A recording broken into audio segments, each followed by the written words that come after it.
പക്ഷേ മേജർ രവി ഇനി മണ്ടൻ രവി ആയിട്ട് അറിയപ്പെടും. വിസ്മയ മോഹൻലാൽ ഇവിടെ വിജയിച്ചിരിക്കുകയാണ്.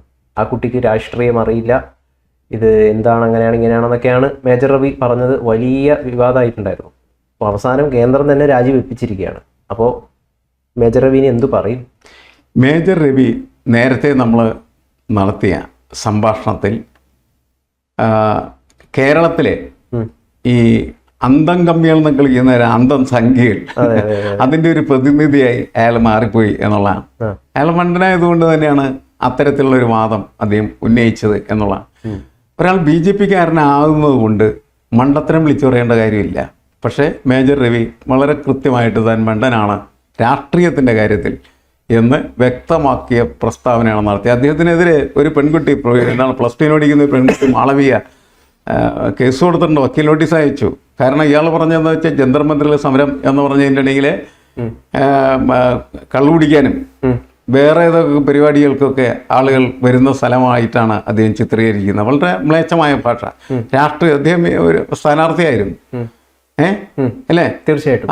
അങ്ങനത്തെ ഒരു സ്ഥാനാർത്ഥിയായ ഒരാൾ രാഷ്ട്രീയമായ ഇത്തരത്തിലുള്ള മ്ലേച്ഛമായിട്ടുള്ള പ്രഖ്യാപനങ്ങളൊക്കെ നടത്തുക എന്ന് പറഞ്ഞാൽ എന്ത് അസംബന്ധമാണ്. കാരണം സമരം നടക്കുമ്പോൾ ആ സമരത്തിൻ്റെ പ്രധാനപ്പെട്ട വിഷയം, ആ പ്രധാനപ്പെട്ട വ്യക്തികൾ, അതിൻ്റെ കൂടെ പല ആളുകളും ഉണ്ടാകും. അതിലൊന്നും നമുക്കൊന്നും പറയാനൊന്നും പറ്റില്ല. കാരണം സമരം എന്ന് പറയുന്നത് പ്രത്യേകിച്ച് എന്താണ്, ഇതൊരു മൾട്ടിറ്റ്യൂഡിൻ്റെ സമരമാണ്. ജനസഞ്ചയം എന്ന് പറയുന്ന വാക്ക് നമ്മൾ മുല്ലപ്പൂ വിപ്ലവത്തിന് ശേഷമാണ് അത്തരത്തിലുള്ളൊരു വാക്ക് ലോകമെമ്പാടും പ്രയോഗിക്കുന്നത്. പ്രത്യേകിച്ച് കേരളത്തിലാണെന്ന് വെച്ച് കഴിഞ്ഞിട്ടുണ്ടെങ്കിൽ ബി രാജീവനൊക്കെയാണ് അതിൻ്റെ ഒരു വക്താവ് എന്ന് പറഞ്ഞു കഴിഞ്ഞിട്ടുണ്ടെങ്കിൽ. അപ്പോൾ ഈ ജനസഞ്ചയ രാഷ്ട്രീയത്തിൻ്റെ പ്രത്യേകത എന്താണെന്ന് വെച്ചാൽ അതിൻ്റെ അകത്ത് വരുന്ന ആളുകൾ എന്ന് പറഞ്ഞാൽ സമൂഹത്തിൻ്റെ പരിച്ഛേദമാണ് വരുന്നത്. എല്ലാത്തരം ആളുകളും അതിൻ്റെ അകത്ത് ഉണ്ടാകും. കള്ളുകുടിയന്മാരുണ്ടാകും, ചിലപ്പോൾ പെണ്ണുകുടിയന്മാരും ഉണ്ടാകും, പല ആൾക്കാരും ഉണ്ടാകും സമരത്തിൻ്റെ മുന്നിൽ നിൽക്കുന്നത്. പക്ഷേ എന്തിനാണ് സമരം എന്നുള്ളതാണ് ഏറ്റവും പ്രധാനപ്പെട്ട. സമരം എന്ന് പറയുന്നത് വളരെ ജനുവിനായ ഒരു വിഷയത്തെ കേന്ദ്രീകരിച്ചുകൊണ്ടാണ്. ഒരു ജനാധിപത്യ വിശ്വാസിയുടെ ഏറ്റവും പ്രധാനപ്പെട്ട ആവശ്യം എന്ന് പറയുന്നത് അയാൾ ജീവിക്കുന്നതായിട്ടുള്ള സമൂഹത്തിനകത്ത് നടക്കുന്ന പരീക്ഷകൾ സുതാര്യമായിരിക്കണം എന്നുള്ളതാണ്. അതൊരു മനുഷ്യാവകാശ പ്രശ്നമാണ്. അത് തിരിച്ചറിയാനായിട്ടുള്ള ഒരു തലച്ചോറില്ലാത്തൊരുത്തനായിട്ട് മേജർ രവി മാറിയതുകൊണ്ടാണ് അദ്ദേഹം ഇത്തരത്തിലുള്ള ഫ്ലൂക്ക് വർത്തമാനങ്ങളുമായിട്ട് നടക്കുന്നത് എന്നാണ് ഞാൻ മനസ്സിലാക്കുന്നത്. പ്രത്യേകിച്ച് അദ്ദേഹത്തിൻ്റെ സുഹൃത്തിൻ്റെ മകളെക്കുറിച്ച് അയാൾ പറഞ്ഞ കാര്യം എന്താണ്? അയാൾ പറഞ്ഞതെന്ന് വെച്ചാൽ ഈ കുട്ടി ഇന്ത്യയിലല്ലേ ജനിച്ചത്, വിയറ്റ്നാമിൽ ജനിച്ചതാണ്, അതുകൊണ്ട് ഇവൾ വിയറ്റ്നാമീസ് ആണെന്നാണ് ഞാൻ പറഞ്ഞത്. എന്തിനാണ് അയാൾ അങ്ങനെ പ്രയോഗിക്കണമെന്ന് ചോദിച്ചു കഴിഞ്ഞിട്ടുണ്ടെങ്കിൽ താനാണ് ഏറ്റവും വലിയ പേട്രിയോട്ട്, താനാണ് ഏറ്റവും വലിയ രാജ്യസ്നേഹി എന്ന് അയാൾ പ്രഖ്യാപിക്കുകയാണ് ചെയ്യുന്നത്. 2 സിനിമ എടുത്ത് പട്ടാളത്തിൽ ജോലി ചെയ്ത് ആ പട്ടാളത്തിൽ ജോലി ചെയ്തതിന് കൂലിയൊക്കെ അയാൾക്ക് കിട്ടിയല്ലോ. അയാൾ ലക്ഷക്കണക്കിന് രൂപ ശമ്പളം വാങ്ങിച്ചാണ്. എന്നിട്ട് ഇനി അതും പറഞ്ഞ നടക്കുന്നതിന് ദേശാനുസരിച്ച് ഈ രാജ്യത്ത് ജീവിക്കുന്ന ഇന്ത്യക്കാരായിട്ടുള്ള മുഴുവൻ ആളുകളും ഇന്ത്യയെ സ്നേഹിക്കുന്നവരാണ്. അല്ലാണ്ട് മേജർ രവി മാത്രമല്ല ഇന്ത്യയെ സ്നേഹിക്കുന്നത്. മേജർ രവിക്ക് ആരും അതൊന്നും കുത്തകയായിട്ട് കൊടുത്തിട്ടുമില്ല. അപ്പം അതുകൊണ്ട് അയാൾ ഈ പെട്രിയോട്ടിസം പറഞ്ഞ് നടക്കേണ്ട ആവശ്യമില്ല. നമ്മുടെ എത്രയോ ആളുകളാണ് വിദേശ രാജ്യങ്ങളിൽ ജനിക്കുന്നത്, ഇന്ത്യക്കാർ വിദേശ രാജ്യങ്ങളിൽ ജോലി ചെയ്യുന്ന ലക്ഷക്കണക്കിന് ആളുകൾ. അവരുടെ കുട്ടികളൊക്കെ അവിടേക്ക് ജനിക്കും, അവർ തിരിച്ച് ഇന്ത്യയിലേക്ക് വരും, ഇന്ത്യക്കാരായി ജീവിക്കും. അവരവിടെ ജോലി ചെയ്യുന്ന സമയത്തും അവരുടെ കൂറെന്ന് പറഞ്ഞാൽ ഇന്ത്യയോടാണ്. അതുകൊണ്ടാണ് അവർ തിരിച്ചു വരുന്നത്. ഇതൊന്നും മനസ്സിലാക്കാനായിട്ടുള്ള തലച്ചോറിവിനില്ല എങ്കിൽ സംസാരിക്കാതിരിക്കണം. അതാണ് ഏറ്റവും പ്രധാനപ്പെട്ട കാര്യം. ഇവിടെ പോയി സംസാരിച്ച് +2 പഠിക്കുന്ന ഒരു വിദ്യാർത്ഥിക്ക് തന്നെ ഒരു വലിയ വിഡ്ഢിത്തം എന്താണെന്ന് വെച്ച് കഴിഞ്ഞാൽ ഇപ്പോഴും ചില ആൾക്കാർ ന്യായമായ ഒരു കാര്യത്തിന് CJP ഒരു സംഭവം ഉന്നയിച്ചപ്പോൾ അതിൻ്റെ കൂടെ നിൽക്കുന്നില്ല. അപ്പം തന്നെ നമുക്ക് മനസ്സിലാക്കാൻ പറ്റും പക്ഷേ എന്തൊരു വിഡ്ഢികളാണ്, മണ്ടന്മാരാണ് ഈ സംഘീകരണം. അതായത് ഞാൻ പറയുന്നത് എന്താണെന്ന് വെച്ചാൽ ഇവന്മാർ വിഡ്ഢികളാണെന്ന് ജനങ്ങൾ പ്രഖ്യാപിക്കണം. ഓരോ പാർട്ടിയുടെയും തലക്കകത്ത് കയറിയിരുന്നിട്ട് ഇവന്മാർ എന്ത് ചെയ്യും? ഇവരുടെ ഈ വിഡ്ഢിത്തം ലംബിക്കൊണ്ടിരിക്കും. ഇത് BJP മാത്രമല്ല, നമ്മൾ കോൺഗ്രസിൽ കാണും, CPM-ൽ കാണും, CPI-ൽ കാണും, സർവ്വസ്ഥലത്തും കാണും. പക്ഷേ ഈ മണ്ടൻ സംഘികളുടെ ഒരു വിഡ്ഢിത്തം യഥാർത്ഥത്തിൽ BJP-നെയും RSS-നെയും പോലും കുഴപ്പത്തിലാക്കുകയാണ്.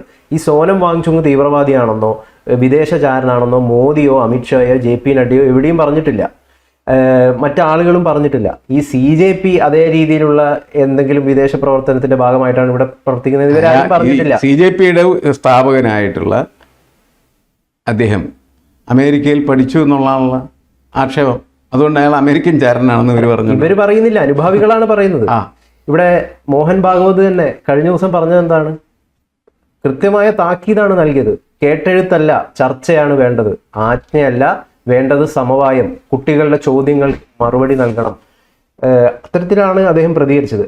അദ്ദേഹത്തെ പോലും മോഹൻ ഭാഗവതിന് ഭ്രാന്ത് പിടിച്ചിരിക്കുന്നു, ഇപ്പൊ ഒരു വിഷവിത്തായിട്ട് മോഹൻ ഭാഗവത് മാറിയിരിക്കുന്നു എന്നാണ് പല മണ്ടൻ സംഘികൾ പോലും പറയുന്നത്. അല്ല, ഇവരാണോ ഇവരെന്ത് സംഖ്യകളാണ്? ഞാൻ പറയുന്നത്, ഈ അയോധ്യയിൽ അവിടുത്തെ പണം മുഴുവൻ കൊള്ളയടിച്ച ആളുകൾ അവരെന്ത് വിശ്വാസികളാണ്?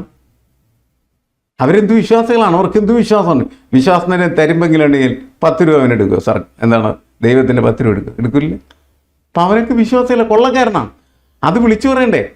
അവൻ വിശ്വഹിന്ദു പരിഷത്തിൻ്റെ നേതാവാണെന്ന് പറഞ്ഞിട്ട് ഇവൻ സംരക്ഷിക്കാൻ നടക്കുന്നതിനാണ്.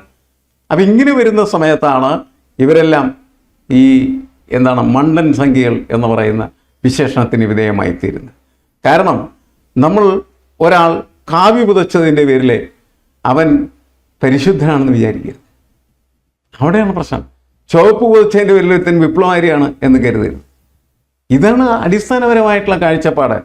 മനുഷ്യൻ കൃത്യമായിട്ടുള്ള രീതിയിൽ താൻ ജീവിക്കുന്നതായിട്ടുള്ള സമൂഹത്തിന്റെ ചുറ്റുപാടിന്റെ ചൂടറിഞ്ഞ് അതിനനുസരിച്ചുള്ള പ്രവർത്തനങ്ങളിൽ മുഴുവൻ മാത്രമേ നമുക്ക് അവനെ അംഗീകരിക്കാനായിട്ട് പറ്റുള്ളൂ. ഇവിടുത്തെ വിഷയം എന്ന് പറഞ്ഞാൽ വിദ്യാർത്ഥികൾ ഉയർത്തിയിരിക്കുന്ന പ്രശ്നം ശരിയാണോ? അതല്ലേ നോക്കേണ്ടത്. കോടിക്കണക്കിന് രൂപ അഴിമതി നടത്തിയ, കൊള്ളയടിച്ച, വിദ്യാർത്ഥികളുടെ ഭാഗ്യം നശിപ്പിച്ച ഇവർക്കെതിരെ പോരടിക്കേണ്ടതിന് പകരം അവർക്കെതിരെ സമരം ചെയ്യാൻ വരുന്നതായിട്ടുള്ള വിദ്യാർത്ഥികളെ ദേശദ്രോഹികളെന്ന് ചിത്രീകരിക്കുക. അതാണ് സംഭവിച്ചിരിക്കുന്നത്. അപ്പോൾ നമ്മൾ സാധാരണക്കാരായിട്ടുള്ള ആളുകൾ പറയുന്നതിനേക്കാൾ കൂടുതലായി മേജർ രവി പോലുള്ള ആയിട്ടുള്ള ആൾ സംസാരിക്കുന്ന സമയത്ത് അയാൾ ഇങ്ങനത്തെ ഒരുത്തനാണ്, കാശിന് കൊള്ളാത്തവനാണ് എന്നുള്ള കാര്യം ഈ സമൂഹം തിരിച്ചറിയേണ്ടതാണ്. അത് കൃത്യമായിട്ട് ഈ ഒരു സംഭവത്തിലൂടെ തിരിച്ചറിയപ്പെട്ടിരിക്കുന്നു എന്നുള്ളതാണ് പ്രധാനപ്പെട്ട കാര്യം. മോഹൻ ഭഗവത് പറയുന്നത് മനസ്സിലാക്കാൻ പറ്റാത്തതായിട്ടുള്ള മേജർ രവി അവൻ എന്ത് BJP-കാരനാണ്? നരേന്ദ്രമോദിക്ക് മനസ്സിലായ കാര്യങ്ങൾ മനസ്സിലാക്കാൻ പറ്റാത്തതായിട്ടുള്ള മേജർ രവി BJP-യുടെ ഏത് സ്ഥാനത്താണ് നിൽക്കുന്നത്? BJP-കാർ തന്നെ ചോദിക്കേണ്ട ഒരു കാര്യമാണ്. BJP-കാർ ചോദ്യം ചെയ്യേണ്ട ഒരാളായിട്ട് മേജർ രവി മാറിക്കഴിഞ്ഞിരിക്കുന്നു എന്നുള്ളതാണ് പ്രധാനപ്പെട്ട കാര്യം.